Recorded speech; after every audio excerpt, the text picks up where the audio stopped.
It's not enough to just identify the failure modes and causes when we're carrying out an RCM or a failure modes and effects analysis.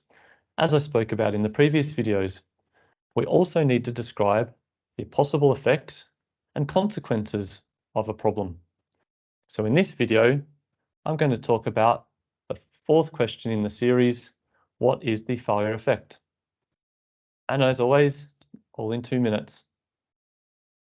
I like the definition according to John Mowbray in his excellent book titled RCM2. He keeps it nice and simple, and he says, the effect is what happens when a failure mode occurs. Or if you have a look at the RCM standard, SAE JA 101.1, it says, the failure effects shall describe what would happen if no specific task is done to anticipate, prevent, or predict the failure. Basically just describe and list what happens, and I like to make this into a bit of a story. So here's an example. Over a period of time, sludge builds up in a pipe under normal operating circumstances.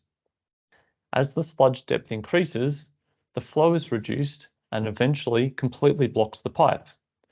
This leads to a full shutdown of the unit and either full clean out or possibly a replacement of the pipe.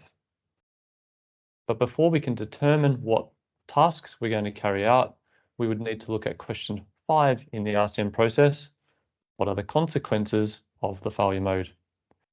So stay tuned for this in the next video. And if you don't want to miss it, click on the like button and subscribe below. And I'll see you next time.